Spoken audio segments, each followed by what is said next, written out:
deegaanka wadajir oo ka tirsan gobolka Salal waxa ka bilaabmay kulamo lagu nabadaynayo shaqaqo dhexmartay laba beelood oo halkaasi wada daga shirkaasi oo ay hogaaminayaan xubno kamid ah golaha wasiirada ee xukuumadda Soomaaliland oo madaxweynuhu u xil saaray xalinta shaqaqadaasi oo sababtay waxyeelo nafeed oo soo kala gaadhay labada dhinac guddiga wasiirada ah oo hogaaminayo wasiirka wasaaradda horumarinta biyaha Salabaan Yuusuf Cali Koore ayaa kulamo foolka fool ah oo ka dhacay geed hoostii maanta isugu keenay xirayaasha labada dhinac ee ay dhibaabadu dhex martay deegaanka wadajir waxaana goobjoog ka ahaa kulankaasi barasaabka gobolka Salal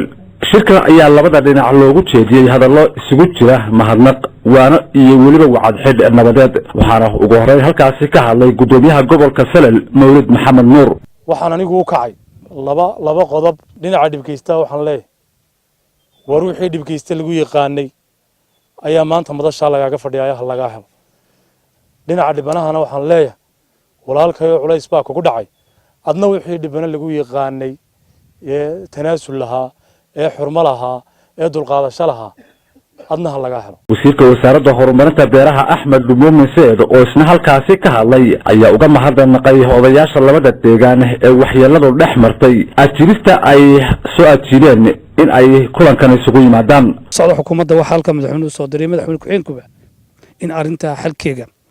iyo dibteeda ayna halka dhaafnaan joojino waxaan ugu mahad celinaynaa falkii dhacay inayna dib ku sixin ee ay fadhiyeen ay sugayeen go'aanka xukuumadda ay qaadanayso iyo go'aanka cidda dibta geysatay soo wuxuu soo dhaweysay sugay oday walba gurigiisa iyo reerkiisa caruurtiisa ka yimid ee doorka u galiyay arinta in xal ku soo dabaalaan inagana ilaahay baa jasaakumullahu khayr baan waa demiseen fidmadii halkii dhacday baa demiseen ilaahay inuu jasaaysiyo ka gobolka xukuumadda anagu hogaamiyo wasiirka Salabaan Cali Koore wasiirka biyo waxaanu garanay maanta barota inaan la soo hor fadhiisto la wada hadlo waxna gacantaanu ku haynaa ka xukuumadahan anaga iyo ciidamada amniga oo runtii saddexdii janaba ay ciidamada ay nala joogaan wasiirka wasaaradda horumarinta biyaha Salabaan Yuusuf Cali Koore oo ah gudoomiyaha guddidan loo xil saaray xalinta shaqaqadaasi ayaa daboolka ka qaaday in qorshaha xukuumadda ee daminta shaqaqadani ay tahay in si dhab ah looga gungaaro xaqiijinta nabadgelyo waarta iyo inay soo noqoto wada noolaanshihii walaaltinimo ee ka dhaxeeyay labada beelood taynu u fadhinaa maanta waxa weeye